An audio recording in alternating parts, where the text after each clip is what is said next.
for a while, she thought, why should I complain? I have a roof over my head. I have food. So when I was talking about, well, does this consider abuse? It was actually eye-opening to her because in her mind, she thought it's just how it is and it's the norm. So with this program, it brings awareness. They know what's a healthy relationship, what's not a healthy relationship. A lot of the times they'll say things like, well, it's just me, it's behind doors, my children don't know what's going on, he's not hitting the children, it's not abuse.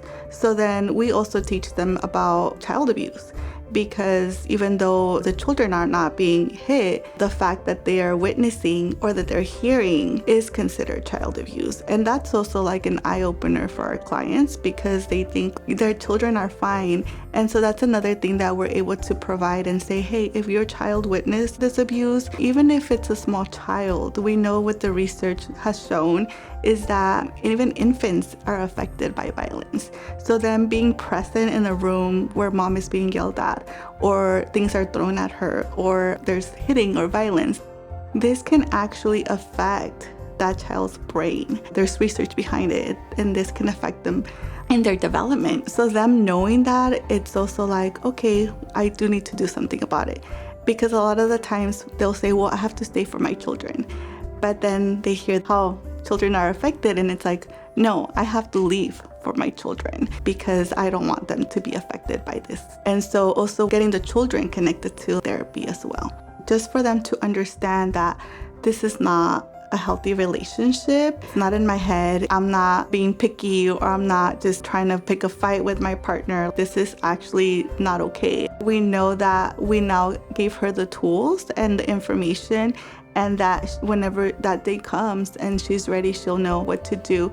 She was very grateful for her services, and she did feel very empowered, and she felt at ease knowing that what was happening was not normal because she was thinking that it was. It is challenging as a home visitor to hear these stories. We have to go in there with the mindset of letting them know that we're there to listen and we're there not to judge. And I think that's very crucial and important because that's something that they really need. And by sharing their story, they are already empowering themselves.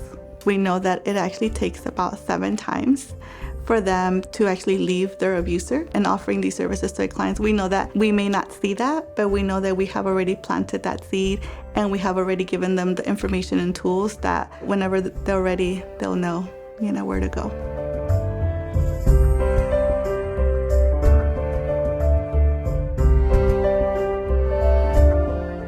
This is the longest stretch of time I've gone without talking to her. She's now my thriving client, and her situation was very crazy. Like one day I would call her and she would be whispering under her voice. She can't talk on the phone.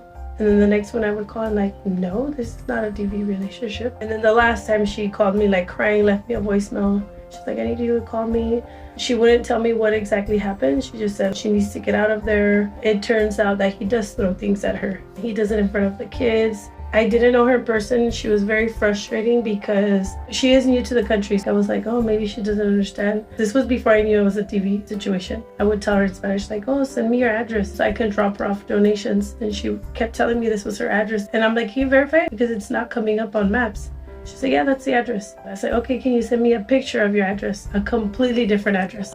Then she wouldn't answer the phone. Her phone would be disconnected. She said my husband took away the phone. So it was very frustrating trying to get connected with her. So I finally did convince her to come in the office. And it was like a completely different thing to see like the struggle on her face. She is accepting the information, but I think that she doesn't speak a dialect, but it's just like this is a different world for her. She ended up reporting that the husband would be very upset with her for simply asking him to be in the delivery room with her. He got very upset, so he threw a dish at her, then he broke a 65-inch TV. I let her know, I'm a mandated reporter. I do have to report it, specifically because this happened in front of the baby. Then we had our next appointment, and she was like so happy. She said, thank you so much for sending this PS to my house. She was so happy because she said that it was like a light bulb click for him. He's still not doing the best. What she specifically said was, I feel like he now knows that I have people behind me. So he can't just treat me however he wants and do whatever he wants.